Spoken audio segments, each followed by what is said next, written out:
your legs media. You know what to do. Hit the like button, subscribe to the channel. Thanks. We got lots of stuff coming up. You heard what I said. Hit the like button, subscribe to the channel. What's up? How you doing?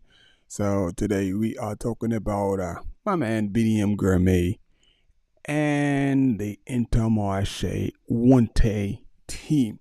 So I got a chance to go to the race on Monday, which was yesterday. Don't worry, the Flanders race is coming. The Flanders race is coming with the juniors. Got lots of coverage of the juniors, so that race is coming. So we went to the Ronde. We went to the Ronde van Limburg. I think it's Limburg. I need to hear somebody say that. And I went there with my newly acquired press pass that ain't worth the plastic it's printed on in Belgium. So we get there, I'm thinking I'm doing the business. The chief guy, who's in charge of the accreditations and everything, he looked at my press pass and he was like,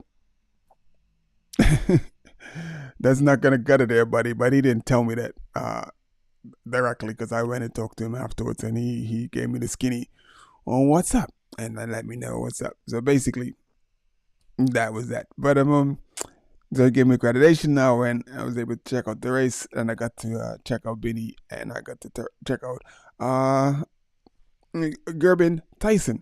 So what's interesting is that, that big screen's up at the start finish, and it was a pretty decent incline to the finish. So we got to talk to somebody from Jumbo-Visma as well, and he said how the finish was tailored towards him, but he flatted like 3K out, so we had to chase back. So he wasn't really in the picture of the whole finish and everything. But it just looked weird to me, because I'm watching the whole time Bini is staying, in the top 20, top 10. He's like consistently staying for the front. So it looks like Bini's positioning himself, to have a good sprint finish. And we know that Bini tends to be stronger in the uphill finishes rather than the flat out speed finishes. But today they had elected Bini to lead out Gerben Thijssen and help him to try and get the stage finish, get the winner, or at least get on the podium. And I'm watching the race, and I didn't have this information before the race, before the race. And I'm watching the race, and I'm seeing 500K to go, and I'm seeing Bini come to the front. I'm like, why is Bini on the front? Why is Bini on the front so far out? And I'm like, it is an uphill finish. I know he's got a really long, strong finish. Is it that long?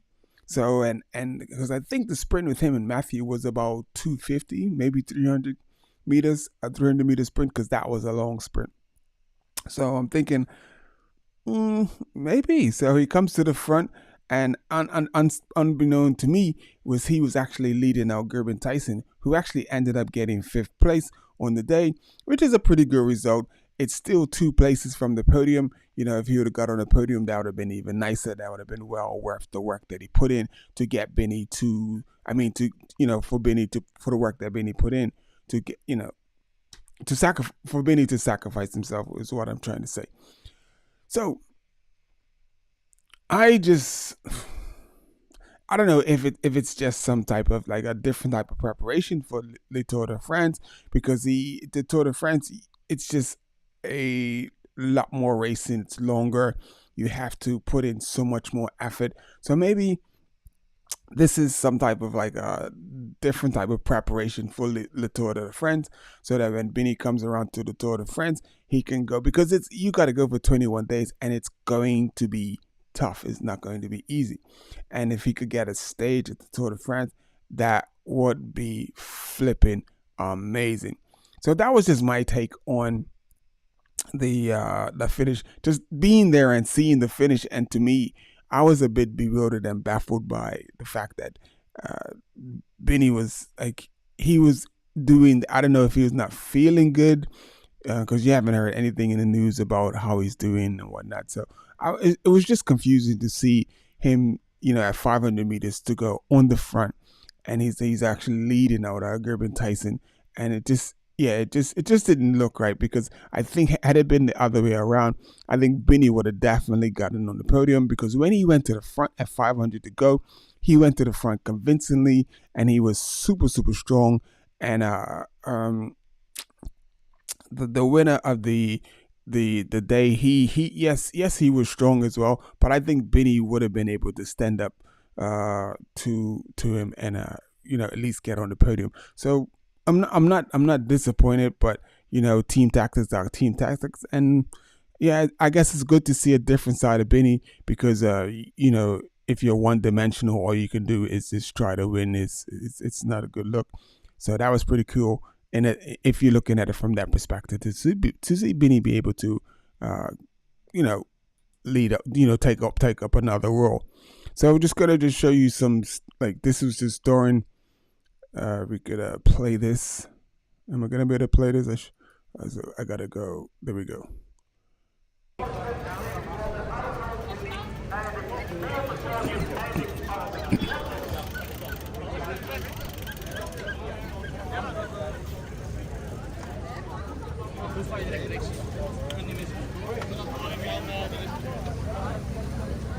I wonder if I can mute this or.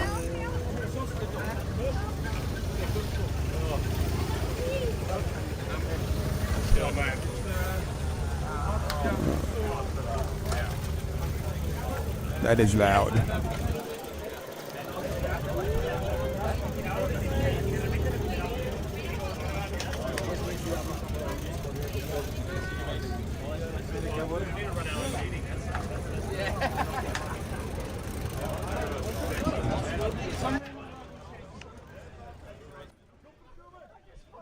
It's still loud, isn't it?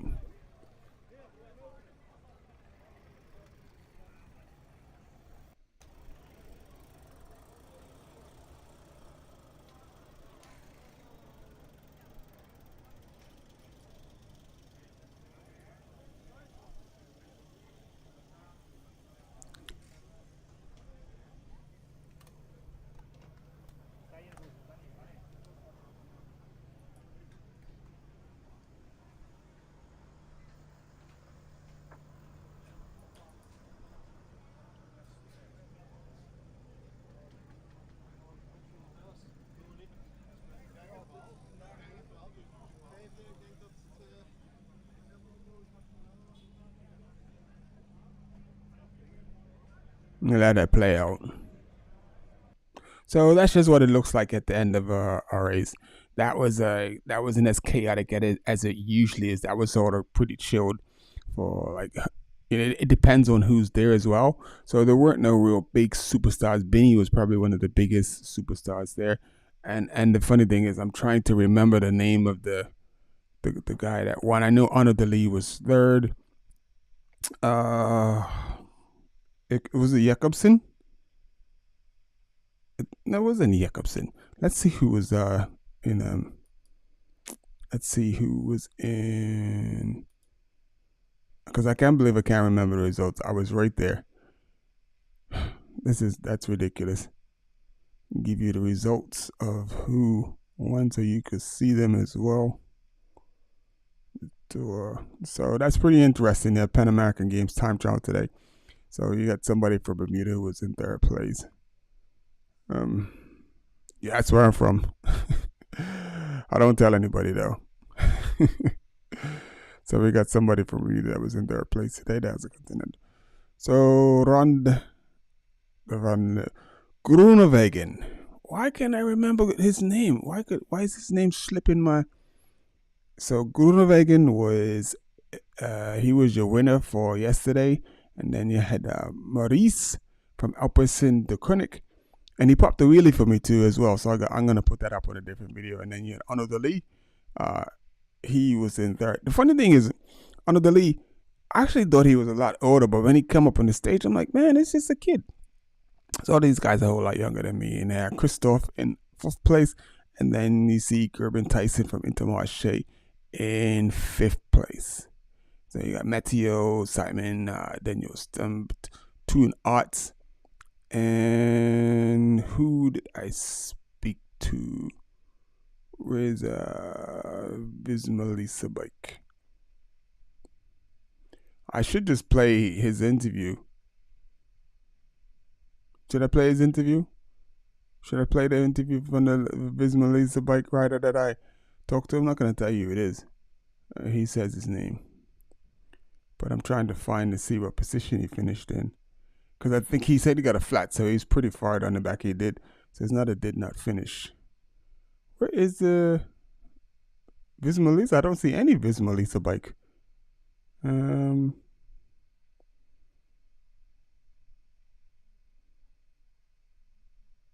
There we go. One Lisa bike. They had a full team there. Two Lisa bike. There we go. Another one. There we go. Another one. So yeah, 117 down. So okay, cool. So let's see if we could queue up this. Let's see if we could queue up the.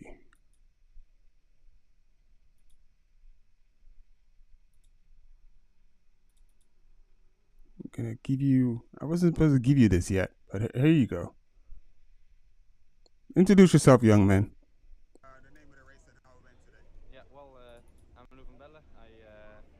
I rode today Ronde van Limburg, and well, we didn't have the sprint done beforehand in the team, but we tried to ride with some aggressive attacking and good communication. We tried to ride a good race, and I think it went pretty well. We had one guy in the breakaway, and yeah, towards the final we also had a few guys attacking, and yeah, I was supposed to be then the backup sprinter.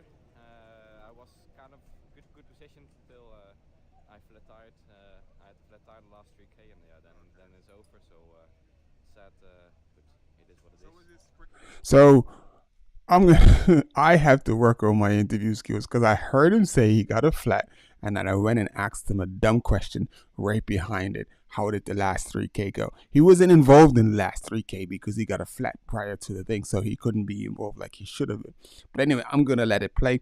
But yeah, I just when I watched it back, I was like, dude, did you? He must think you're a real. I can't believe I just went ahead and just asked. Anyway, let me just let it play. That for sure. I like when it's going a bit more uphill. So what happened in the last couple of kilometers? Did you mistime it or? Well, I was actually positioned very well in the wheel of the lead, but then I had a flat tire, Okay. so then I had to change my bike, and yeah, then you're so far behind, and the speed is so high that you can never catch up, of course. All right, So bro. that was sad, but it is No what it is. All right, you finished anyway. Yeah, I finished anyway, and again a day in the book, so yeah, up for the next races. All right, thank you, man. No Appreciate worries. it. No worries. So that was pretty cool. So that was like my first really big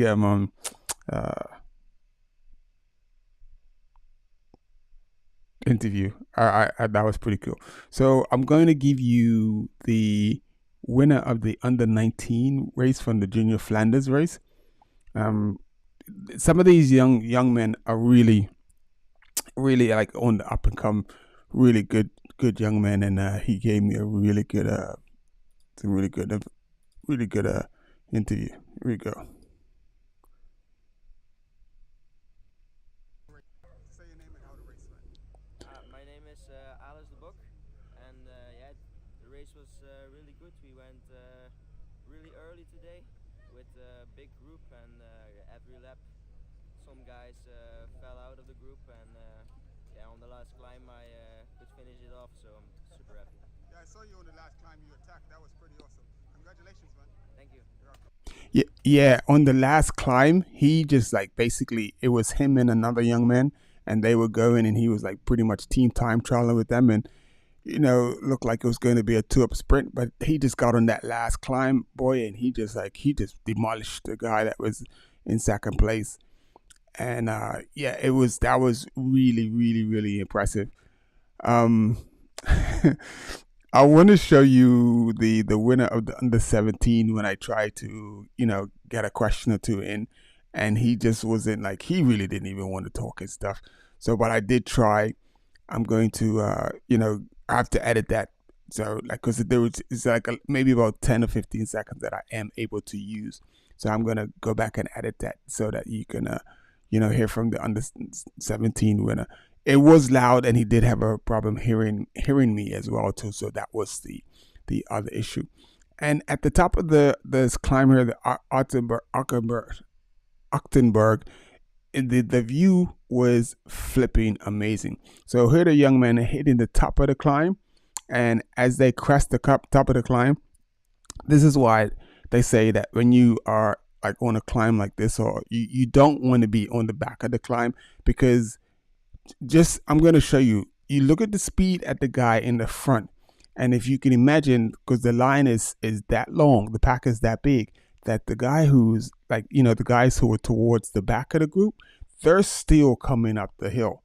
So the speed that the guys are doing on the front is being sort of transferred to the back. So as the guys on the back, as they're on the back, as the guys are reacting on the back to the guys on the front, as the guys in the back are closer and closer to the top, you actually have to go faster and faster at the back to keep up with the guys at the front, because the guys on the front are now on the flat and they are flying. So you'll see in a second, right?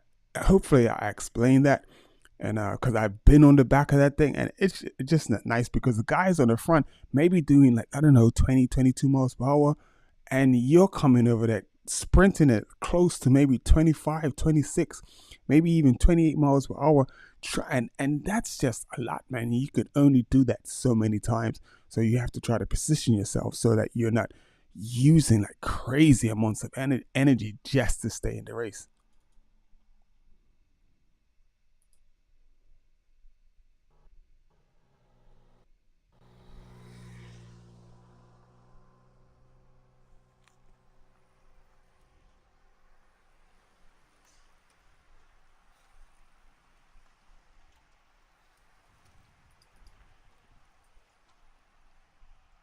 Looks like it's not playing properly. Man. Oh, that sucks. So I'm going to try to go back and...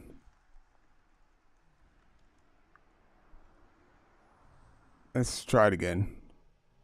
Okay, now we're getting... Maybe it was buffering.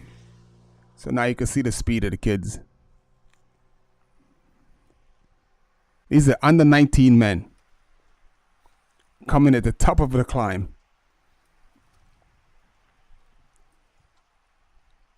Now the guys at the front are going over there, and now the guys at the back are trying to, catch up. Now the speed on it's just insane.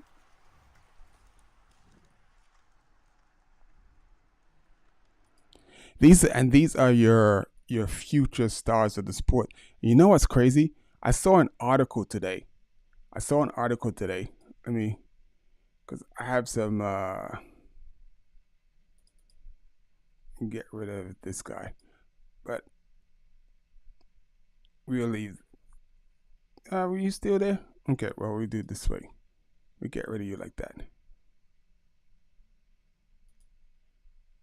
So that they said that even though Mathieu van der Poel is the heart and soul of like Dutch cycling, and like Remco is also like Remco and Wout van Aert are the heart and soul of Belgian cycling. The cycling is actually on a decline, and it's that like the younger people are not getting into the sport like they used to. Like the amount, they still have thousands of kids that are getting into the sport, but not like they used to. So the sport will be in jeopardy in years to come. I'm not going to blame that on the industry.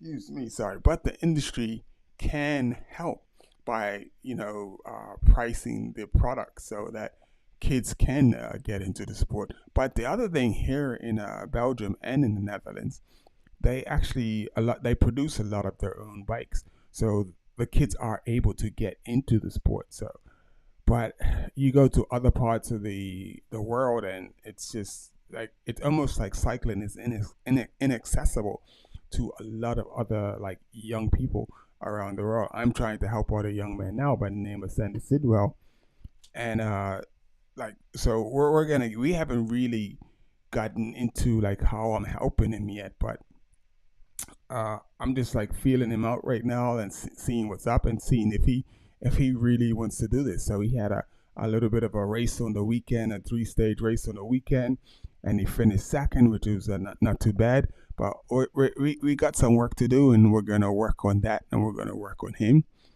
And yeah, so and the other thing is that it's not just to have them to be good cyclists, is to have them able,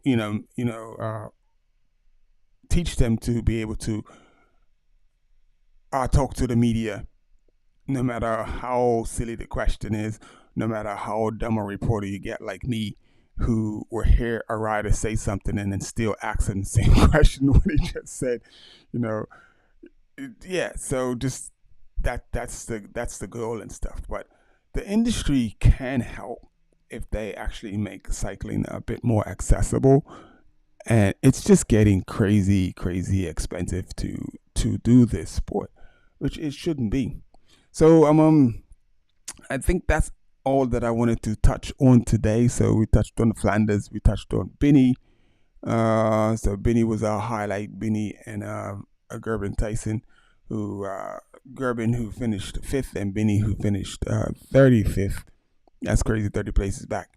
And yeah, it is what it is. I was talking some junk when I was doing my little wrap up, my little video wrap up, which I will probably post later. But it just looked weird to me because I didn't know the scenario. I didn't know that Binny was working for Gerben Thijssen. So maybe like when they get to the Tour de France, so Binny's doing all this work now, so that when they get to the Tour de France, that these guys will work their butts off for him, so that he'll get a stage or two, win a stage or two. So I'm putting my money on Binny to win 2 stages for the Tour de France. I'm gonna put some pressure on him. So if Binny sees this, Binny, I got you 2 stages, baby. I gotta pick those stages. I'm gonna have a look at the Tour de France book and see which stages those are. And yeah, so I got Binny for 2 stages for the 2024 Tour de France, and then I'm gonna work on getting it's AIPS. So my AIPS media accreditation, and then once I get that, then we'll be on and popping. And this bad boy, I think the cards in Uno are worth more than this thing here. So, but it is what it is. You learn what you learn. You grow and you learn. So, but yeah, so I think I got about 1 more week in Belgium. Then it's back to the UK to make some money and prepare for 2025, because we know what we're on. So the thing is, for 2025 is going to be on and popping. I mean, there's going to be so much stuff that we're going to be, it's just going to be on and popping. It's just going to be on a different level. And like, if you are a part of like Say It With Your Legs and the channel, you will benefit. You will get some stuff. You will get some swag. So that's all I have to say. So all my Facebook people, if you're seeing the captions, trust me, you want to be around, because people like free stuff. People like free stuff. And the thing that I've learned, like while I've been here, is that the companies that are involved in cycling, they go all in for cycling. So the amount of promotion that they do, it's there is no halfway about it. They promote, and they promote properly. So that's going to be our goal and drive for 2025. We got to get through the cyclocross season. So I guess it's about going back to the UK, working my ass off, and so that I can be here for maybe I may not even have to be here. I'll maybe just back and forth each weekend for the cyclocross races around Belgium, and hopefully by then I'll have my new press pass and stuff. And this cyclocross season, I am so looking forward to it. It's just going to be awesome. I didn't study my Dutch today. Alsjeblieft. Please, Ines. Please, alsjeblieft. That's what alsjeblieft means. Please, Ines. Come on. You gotta work on your Dutch. So I'm gonna, after I get off of this, that's the next thing. I'm gonna spend a little bit of time working on my Dutch, so that when the cyclocross season comes, I can ask some questions and I can talk to some people. But anyway, folks, I'm out. I appreciate you if you tuned in. Even though it's just been me here by myself, I've enjoyed today's live. I've really enjoyed today's live. And I'm going to, it's raining tomorrow. I wanted to go for a ride, but I'm not riding my bike in the rain. I mean, because it's too much to clean up. I just don't feel like being wet and cold either. I don't know, but I say that now, and then you never know when I get up. We'll see what happens. So with that, I'm going to be out. I appreciate you. And until the next the video for me, I hope you checked out the video for my insane ride from Ghent to London on a cargo bike. Probably a quarter the load in it, and then even stupidly more insane, fully loaded riding back to Ghent. Don't ask me why. Please don't ask me why. If I knew the answer, we'd all be millionaires. But anyway, with that one, I think I was just trying to tell you to make sure you check those videos out, and also check out. Well, coming. I should. If I don't ride tomorrow because it's supposed to be raining, I should. I have no excuse to get the Flanders race, the junior Flanders race up, and then also the race from Limburg, and put everything together. And there was something I was going to say. I just wanted to mention Poggi for the Tour of Italy, Poggi for the Tour de France, Poggi for La Volta. And like someone mentioned today on one of the interviews, he's probably gonna, if not next year, he's probably gonna win Roubaix at some point. And the guy is just a scholar and a gentleman, because the guy that came second, he actually didn't want to catch him because he wanted him to win, and he ended up catching him. But that at the end, Poggi gave him, he asked Poggi for his glasses, and Poggi said, yeah, take the glasses. And Poggi gave him his jersey as well. Gave him his jersey and his glasses. Poggi is a scholar and a gentleman. Anyway, folks, I'm out. Appreciate you. Hope you enjoyed that. That's been 30 minutes of your boy just here, just chilling. Dude, I don't know why. I just enjoyed it. I might do this again tomorrow. I'm probably going to, right after the Giro stage, I think I will. Right after the Giro stage. So I'm going to make a flyer right after this. That's my first thing. And then hopefully you join me for the recap of the Giro d'Italia. So Marky Morrison had a lot to say today. We were talking and stuff. And if I could get Marky on, that would be awesome. So we can talk and he can give his viewpoint. And no matter how off the wall it is, or how right it is, how on point it is, I don't care. So Marky, if you hear this, join me tomorrow, and I'm gonna clip this part and send it to him. So Marky, you have been summoned, and hopefully we will see you tomorrow for the stage 17 Giro post conversation. If it's a conversation or if it's just me talking, but I'm going to give my perspective on it. And tomorrow's stage is a monster. It's 5. They have 5, I think it's 4 category 1 climbs and 1 category 2 climb. And then there's a bunch of little climbs in there that they usually don't categorize. So, but tomorrow's Giro d'Italia stage is a monster. So tune in directly after the stage tomorrow, because I will be doing this tomorrow, because I'm just enjoying this. I'm loving this. Alrighty. So I hope you, if you missed anything, watch it back and see the interview with the Visma Lisa bike rider, and just some of the behind the scenes stuff from Ronde van Limburg from Sunday. Alrighty. So I'm gonna take me and my useless press pass, and I am out of here. Peace out, folks. Peace. Have a good day. Enjoy your day. Be safe. Don't hurt nobody.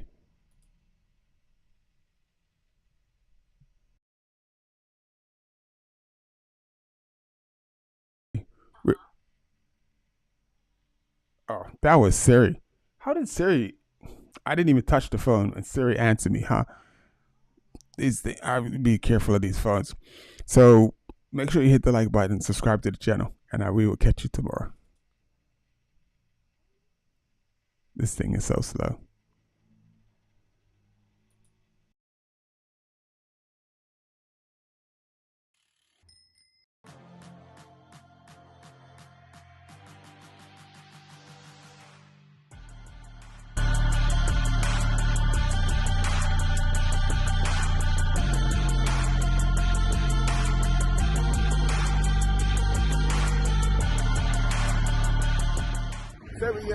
you. You know what to do.